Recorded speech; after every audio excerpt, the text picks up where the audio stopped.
Cara jujur, aku lebih memihak Sultan daripada Gusti Senopati. Kalau misalnya terjadi sesuatu antara Pajang dan Mataram. Tambah lagi nasinya adikku ini. Pecel nyambut jampi. Tidak ada yang menandingi. Cukup, Kakang. Kecurigaan orang-orang Pajang pada Mataram tidak mungkin bisa dibendung dengan apapun. Juga dengan cara seperti yang Adi Kundal ini lakukan sekarang. Karena siapapun tidak akan percaya Gusti Senopati tidak membangun benteng. Sebab pagar rumah pasti tidak akan setinggi dan sekuat itu. Itu terserah yang menilainya. Pagar gunanya untuk melindungi penghuninya dari segala gangguan. Seperti yang kukatakan tadi siang. Lalu dengan membuat pasukan yang terlatih, apa juga hanya untuk jaga kampung? Aku tidak berwenang menjawabnya. Di Mataram, selain Gusti Senopati, juga ada Gusti Juru Mertani. Merekalah yang paling tepat memberi jawaban. Dan paling berhak. Tugasku hanya untuk menenteramkan desas-desus yang keliru dan bersifat mengadu domba antara Pajang dan Mataram. Mudah-mudahan aku bisa percaya.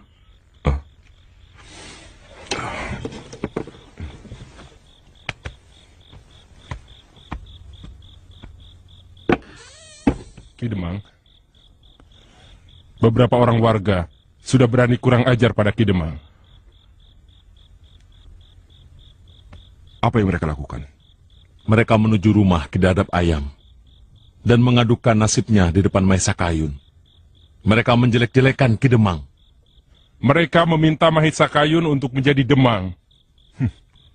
Bodoh. Mereka pikir anak manja itu begitu hebat. Terlalu mudah aku bisa melumpuhkan anak Demang Wirojoyo itu kalau aku mau.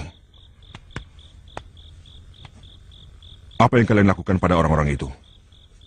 Mereka kami tangkap semuanya, Ki Demang. Dan kami kumpulkan di tempat biasa. Tunggu aku di sana.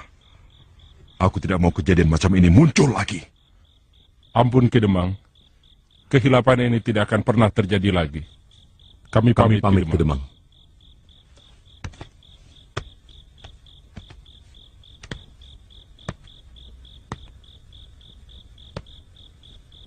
Kelihatannya mereka takut sekali padamu, Kakang.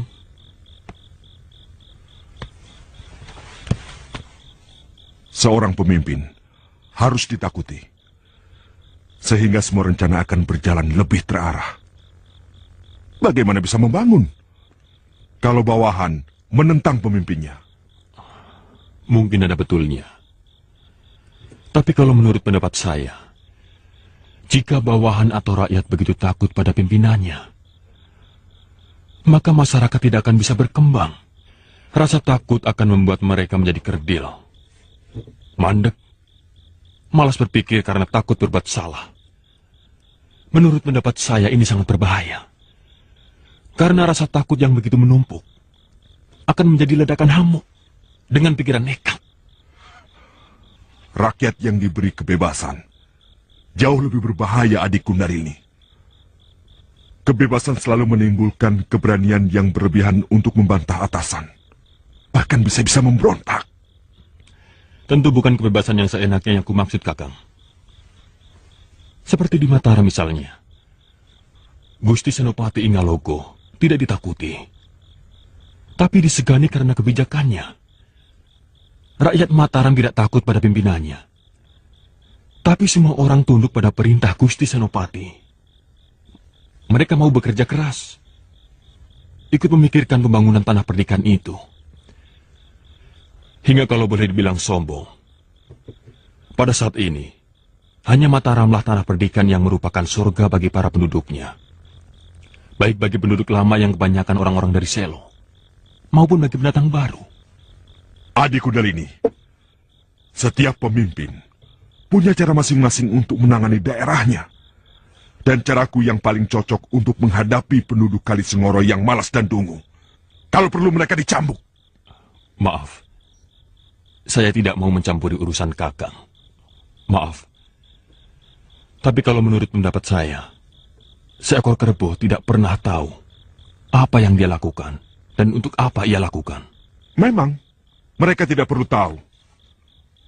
Mungkin Adi Kundalini ingin tahu bagaimana aku memperlakukan kerbau-kerbau itu. Aku akan ke sana. Terima kasih, Kakang. Aku ingin istirahat. Oh ya, kapan istrimu pulang? Mungkin besok. Sebab aku larang dia meneruskan perjalanan kalau sudah gelap. Aku pergi dulu.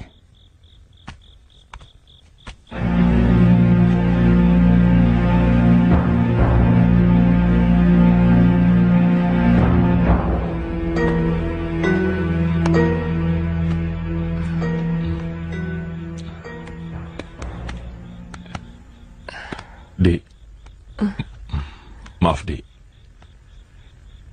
Dari siang, saya di sini tidak pernah melihat adik. Maaf, saya telah mengganggu Tuan. Sama sekali tidak. Mungkin ada sesuatu yang ingin kau sampaikan? Benarkah Tuan yang bernama... tidak usah. Ada apa? Tidak ada apa-apa. Maaf, saya hanya... permisi. Dik, Mungkinkah dia Kakang Kundalini yang itu?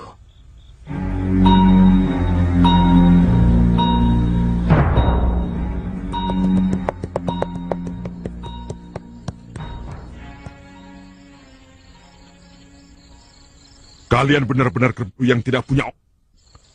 Bodoh! Kalau mau mengutarakan nasib kalian, jangan pada orang lain. Padaku, Demangmu. Aku yang bisa menghitam putihkan kalian. Buat apa kalian menjelek-jelekan aku di depan Dadap Ayam dan anak Demang Wirojoyo yang pengecut itu? Buat apa kalian mau memberontak? Kami sudah tidak tahan, Ki Demang. Kami hidup dalam kekurangan karena hasil ladang kami sudah dijual pada Ki Demang. Biasanya kami menjual pada orang lain, Ki Demang. Ayo, silakan bicara. Aku orangnya terbuka sekali. Tapi bicaranya yang enak. Jangan seperti dia.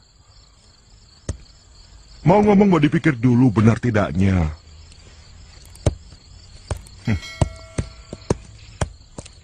Untung baru anak buahku yang tersinggung.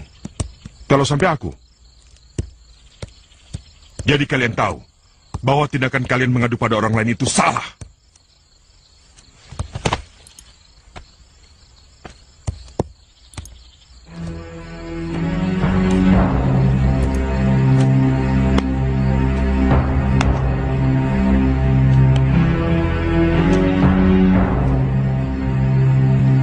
Jawab.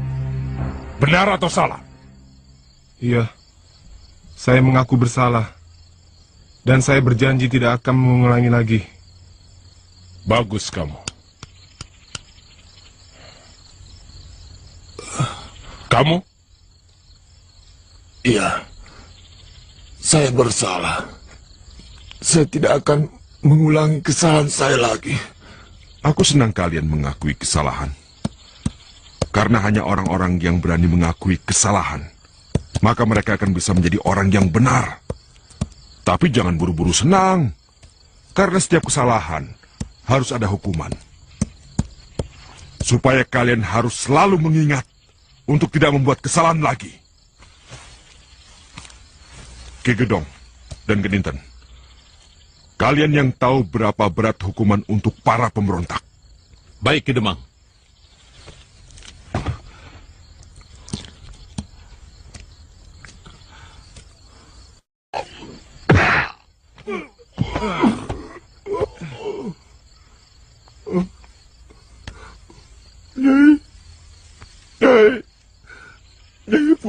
Ibu yang mati. Ibu yang mati. Ibu yang mati. Diam! Tidak usah ribut. Mati itu sudah biasa. Wajar Dia sudah tua. Bagaimana kalau keluarganya tanya? Diam! Aku punya alasan untuk menghukum dan membunuh kalian semua sekalipun. Kalian berniat memberontak pada Demang yang diangkat langsung oleh Ngabewi Lomarto atas restu Kanjeng Sultan. Kami bingung kalau keluarga Nyipu yang bertanya, Ki Demang. Jawaban kalian tidak tahu. Cukup tidak tahu. Kalian akan menerima hukuman berat kalau berani menjawab lebih dari itu. Kenentan, kuburkan wanita itu.